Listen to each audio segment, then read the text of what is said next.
ओम शांति। हम सब आदरणीय मनमोहिनी दीदी का ये माह मना रहे हैं। अपने यज्ञ में दीदी ही केवल दीदी के नाम से जानी जाती थी। दीदी बहुत धनाढ्य परिवार के, आज भी जो जसलोक हॉस्पिटल है आपके लौकिक परिवार की यादगार है। दीदी ने अलौकिक संसार में भी अपनी यादगार स्थापित की। आज हम सब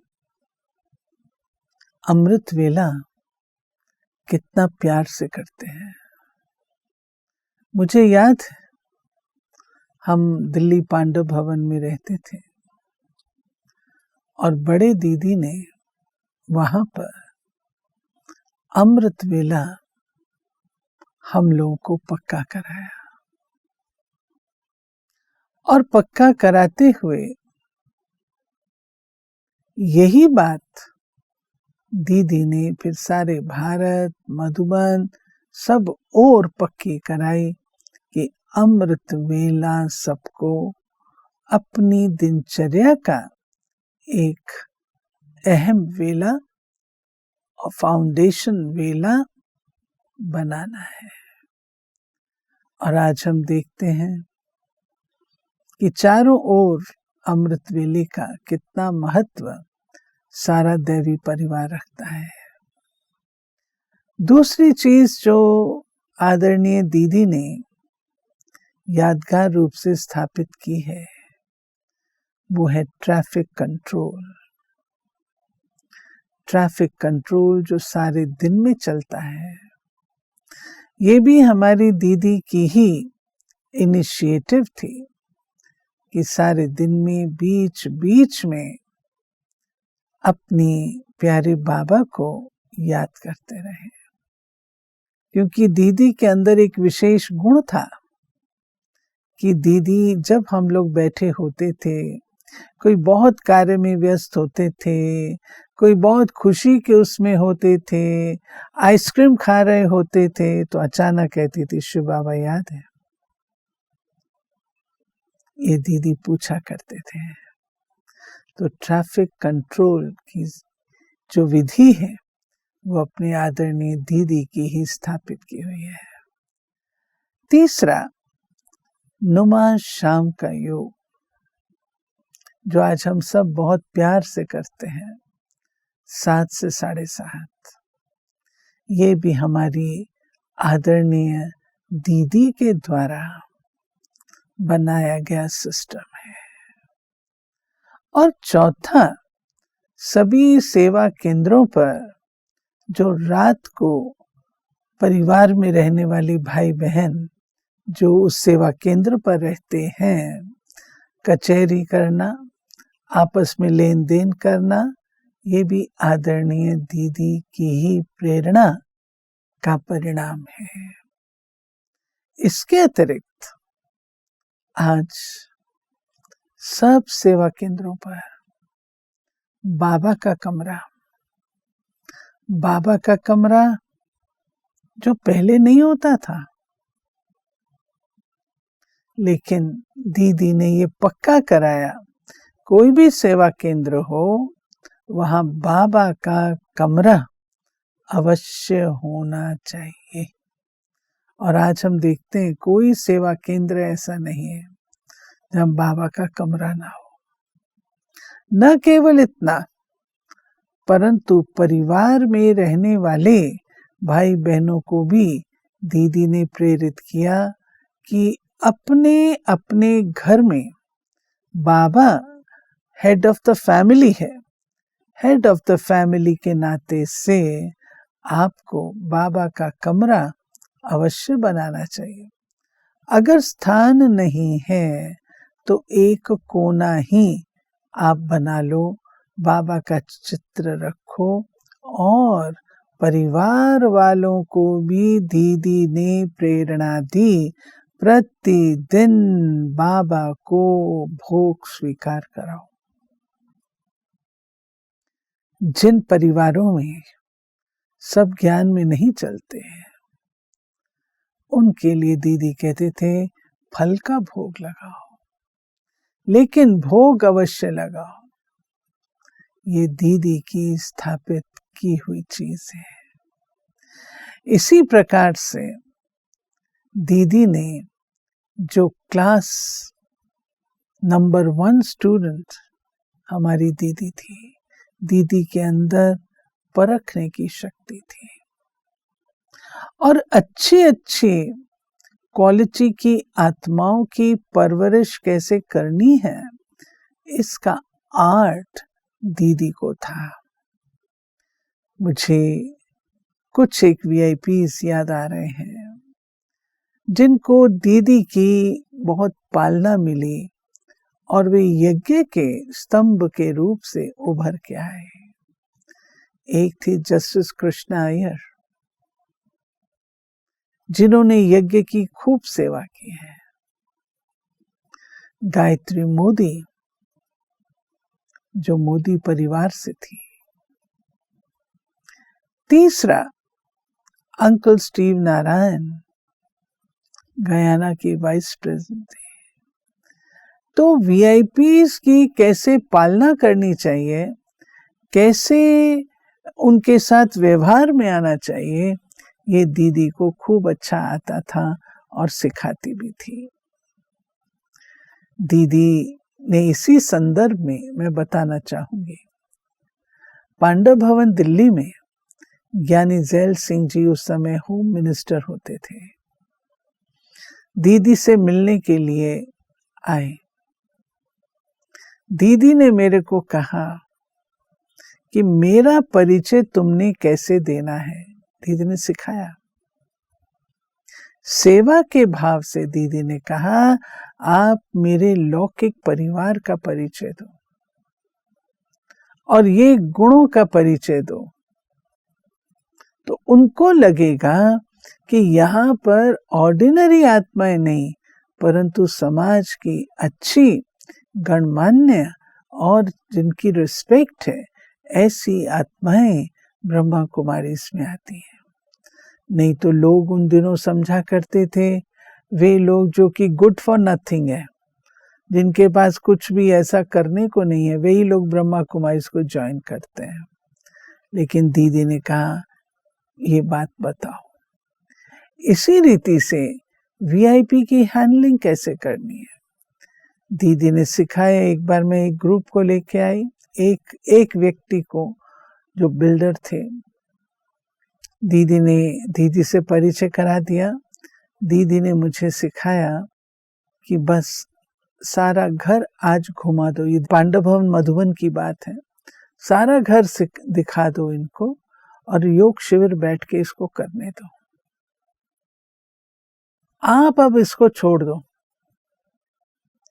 फिर दीदी ने कहा लास्ट दिन इनके साथ बैठ के भोजन तुमको करना है और ये पता लगाना है उसकी फीडबैक से कि वो यहां से क्या लेके जा रहा है और फिर मेरे से मिलाना है। तो दीदी बहुत रॉयल रीति से, टीचर्स हैं, वो केवल वीआईपी के साथ घूमे, ये दीदी को पसंद नहीं था। दीदी ने ये बात ऐसी सिखाई जो सदा याद रहती है। इसी रीति से दीदी ने वीआईपीस की हैंडलिंग में सिखाया कि किस रीति से हमको पहले ज्ञान की चर्चा, बाद में ज्ञान और योग से उनकी इतनी परवरिश करो।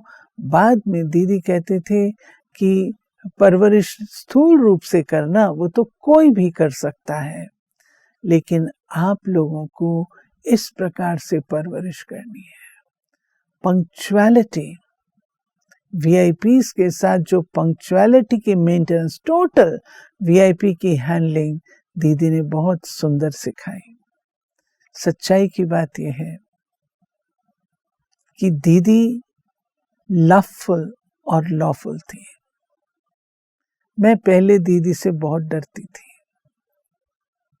सुना हुआ था, लेकिन दीदी ने मुझे अपने उससे इतना समीप ले आया, इतना समीप ले आई, जो मैं दादी से ज्यादा फिर दीदी से जुड़ गई।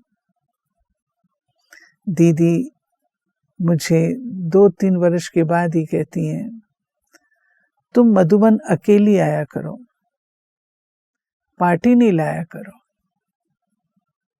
पार्टी और लोग ले आया करेंगे, तुम अकेले आया करो। क्यों? क्योंकि दीदी बहुत सारी सेवाएं कराती थी। पत्र लिखवाना, पत्र लिखने की कला दीदी ने सिखाई।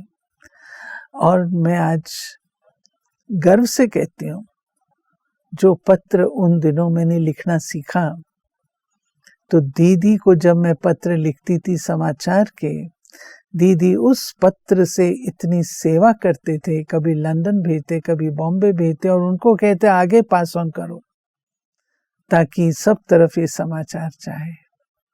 ये दीदी की दी हुई देन है।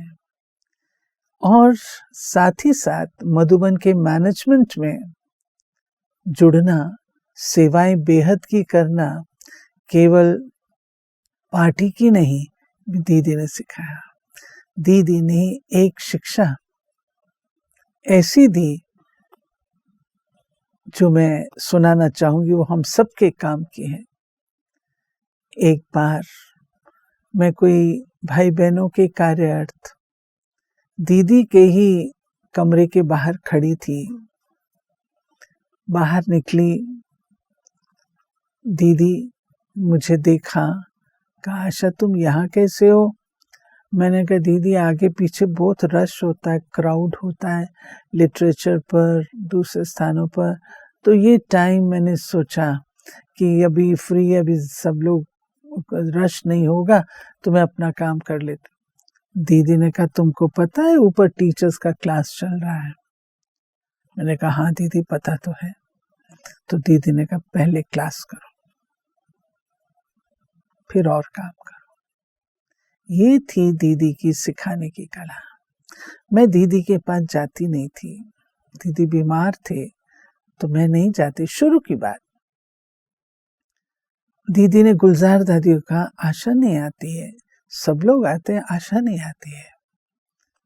तो गुलजार दादी ने मेरे से कहा आशा तुम दीदी के पास नहीं है? मैंने कहा नहीं। मैंने कहा दादी दीदी बीमार हैं, सब लोग जाएंगे तो उनको रेस्ट का टाइम नहीं मिलता, इसलिए मैंने सोचा मैं नहीं जाऊं। दीदी ने, गुलजार दादी ने कहा नहीं तुम जाओ। मैं गई तो दीदी ने कहा, मैंने कहा दीदी ये बात है। दीदी ने कहा नहीं, तुम आती हो, मुझे समाचार सुनाती हो, सेवा की बातें बताती हो, उससे मैं डिस्टर्ब नहीं होती, तुम्हारे आने से मुझे बहुत अच्छा लगता है। आज मैं उन चीजों को याद करती हूँ। हम क्या सोचते हैं, हमारे बड़े क्या सोचते हैं, कितना फर्क है। इसी रीति से टोटल जो कारोबार में मधुबन के थोड़ा थोड़ा इंट्रोड्यूस किया, तो आदरणीय दीदी ने किया। ये भी मैं कहना चाहूंगी, दीदी जी ने जो कन्याओं की ट्रेनिंग का आरंभ हुआ था, चाहे वो दिल्ली में, चाहे वो मधुबन में, दीदी 73 में पहली ट्रेनिंग जो शुरू हुई, 73-74 में, तो गुलजार दादी बड़ी टीचर, और उसके बाद दीदी मुझे कहती थी तुम हो नायब टीचर, असिस्टेंट टीचर। गुलजार दादी बड़े टीचर, तो नायब टीचर। और उसके बाद फिर जैसे दीदी ने वो पार्ट मेरा टीचर्स ट्रेनिंग में नून दिया, जो वर्षों तक करती रही हूँ और आज भी उसको एंजॉय करती हूँ। ऐसी मीठी दीदी की कितनी यादें दिल में भरी हुई हैं, बुद्धि में है। मुरली से प्रश्न निकालना, पत्र कैसे लिखना है, कैसे एड्रेस करना है, एक एक को इमर्ज करके बाबा का कोई ना कोई उसको टाइटल लिख करके उसके गुण के अनुरूप तब पत्र लिखो। दीदी दीदी ही थी, दीदी की जगह दूसरा कोई ले नहीं पाया है आज दिन तक। सौगात देना, किसको क्या सौगात देना, दीदी जानती थी। ऐसी मीठी दीदी को अपने व्यवहार में, जीवन में उनकी धारणाओं को याद करते समा के रखें। जिसने एक बल एक भरोसा, निश्चय बुद्धि, समर्पणता, त्याग, तपस्या, अनुशासन, योगी जीवन का पाठ पढ़ाया, वह दीदी सदा अमर है। ओम शांति।